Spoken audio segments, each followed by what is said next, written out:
Flamingo chef, show us what you got with cocktails and dishes that hit the sweet spot. Look at that. Look at that. It's a very simple to make enchiladas suizas that you can do at home in about an hour. So this is a multi-stage process, and we're going to cook the chicken, then we'll make the sauce, then we'll put it all together. Well, let's talk about all the stuff that's laying here on the board that you're going to need. Tortillas. Now these are just flour tortillas. This happens to be my personal favorite brand. This is what we're going to roll it in.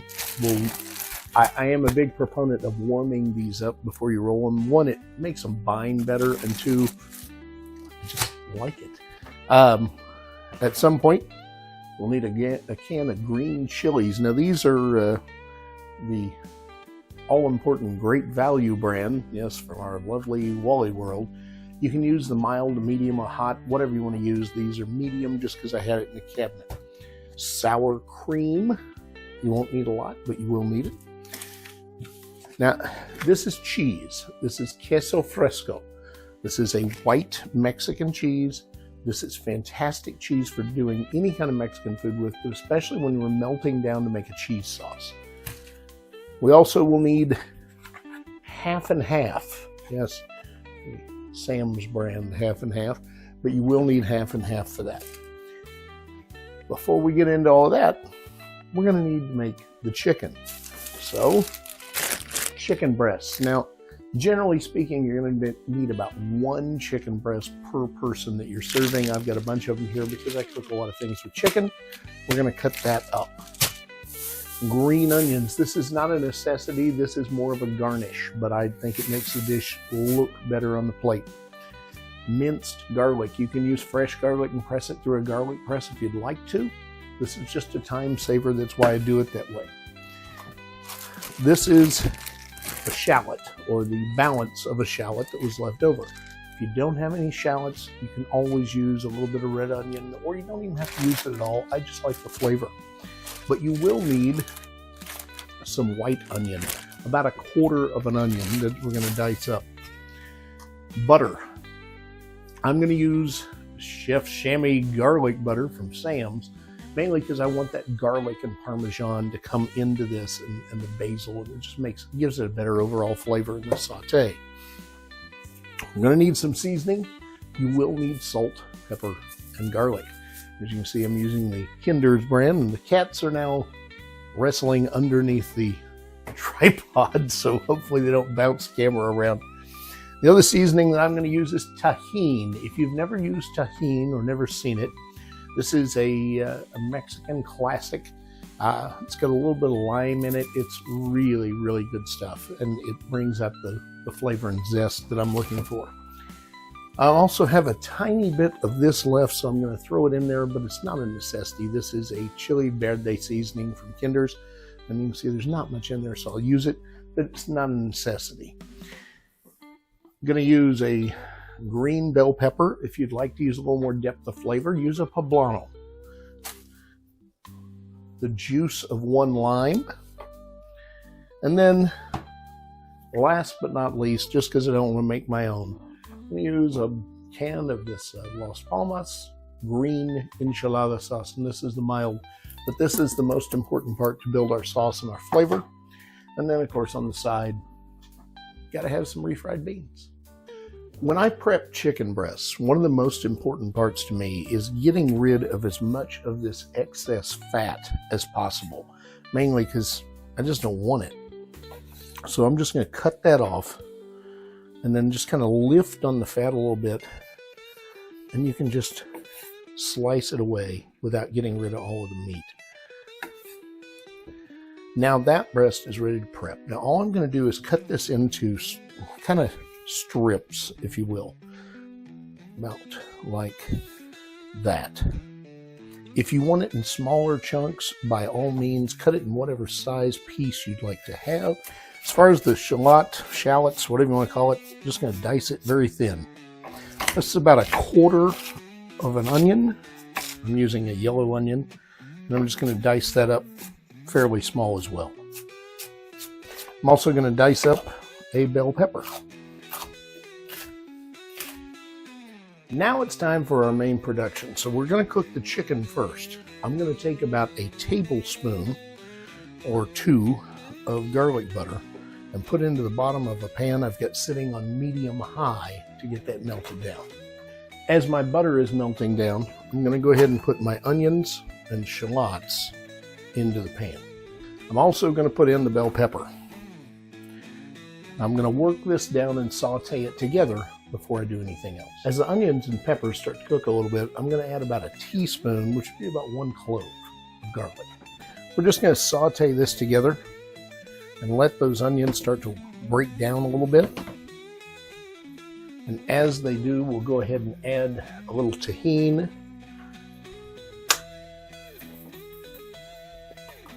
Probably about a teaspoon.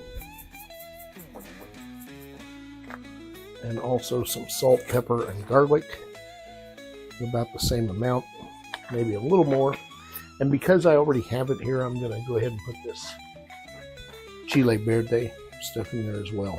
But you don't need it. Just mix that together, let it all work in, get those flavors working together. And as you see that moisture coming out of the vegetables, it's the perfect time to put in the chicken. Just work that chicken around in there so that it mixes well together. Get all those flavors working together. And let this chicken get some color and cook for about at least 3 to 5 minutes. So you get a good browning, quote unquote, on the chicken before you do anything else. That chicken's been sauteing for about almost 5 minutes, and it's mostly cooked. Now, you don't have to do this next step. You can leave it exactly like that. You can chop it up with a knife, whatever you want to do, but for the texture that I want, I'm going to transfer my chicken and vegetables into this food processor. With it in the food processor, I'm going to give it just 2 or 3 quick pulses.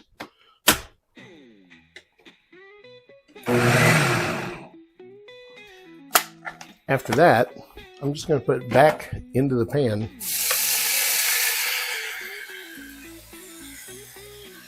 And spread that around. You see, now we have that chopped chicken look like you'd see at a Mexican restaurant. To this, I'm going to add the green enchilada sauce. Just the whole can. We're just going to lightly stir that together. Turn the heat down and let this chicken sit there and simmer for about the next hour to 2. It just needs to cook and break down. My chicken's been cooking for a little over an hour, and I just kind of took the top off it a moment ago and just moving it around so you can see what the final product looks like. It's thickened up well. It's going to make a nice filling as well as a base. Now we're going to make our cheese sauce. So in this pan, I'm going to get this set to medium high. I'm going to start with about a half of a can of the peppers, or the green chilies. Not even quite a half a can in the bottom. With that, I'm going to add some half and half to cover the bottom of the pan.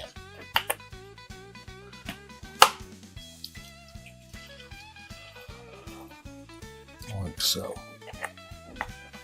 The only seasoning I'm going to put in this is a little bit of the blend from Kinder's, not even a teaspoon. And with my pan set at medium high, I'm going to take this piece of the queso fresco and I'm just going to put it right into the pan. I'm just going to chop this up a little bit because this stuff has a tendency to be really, really firm. And what I want it to do is slowly break down in the pan with the half and half. With all of that cheese chopped up, I'm going to take probably about a tablespoon or 2 of sour cream and put in that as well. And now we're just going to let this cheese start to render down. And it'll take a little while, so every once in a while you just need to stir it and keep it moving. All right, that's only been cooking for about 3 minutes. And you can see I've got basically white queso, right? So we're going to set this off to the side. It's done. Next thing to do is actually build the enchiladas. All right, that sound means that my tortillas are ready to roll. Now, all I did was just throw the bag in, the whole thing in there for 20 seconds, just long enough to take the chill off of the tortilla. Spray a little cooking spray, Pam, whatever you want to call it. I'm using an olive oil spray from Sam's, but we're going to set, you can use butter, that's fine too. I'm just going to set a tortilla in here. Okay. Now, what I like to do is kind of roll this thing up loosely. And I'll roll a few of them while they're still warm. It just keeps it from wanting to bounce back as quickly. Now, there were 8 tortillas in that bag, so I pre-rolled them like this just to get them trained, if you will, on the shape I want them in. Take the first one out, and you can see how it's still kind of holding that round. And what I'm going to do is just grab some of this meat, not a lot, and lay in there in the middle. And then we'll just wrap that tortilla like so. Now see, that way it's going to stay bonded better. If you start out flat when you're doing this, they have a tendency to unroll. So I'm going to roll all 8 of those, and then we'll be right back. This is the last one of the tortillas. Now there's a little bit of meat left. That's okay. There we go. Got all those put in there. Now I'm going to take the remaining meat mixture and just kind of generously spread it over the top. I'm going to go ahead and heat up my oven, and I'm just going to go to 325.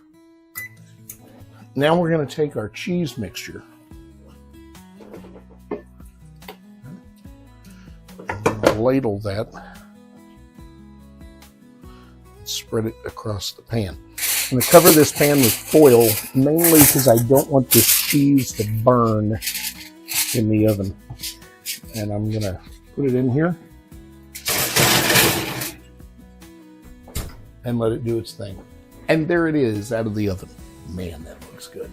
Smells amazing. Now I've got some Spanish style rice that I cooked up and my exciting canned refried beans. Now I've also got a few green onions I've cut. I'm going to cut these into tiny pieces and just set it over the top just for presentation. We're just going to reach down in here and grab a couple of these.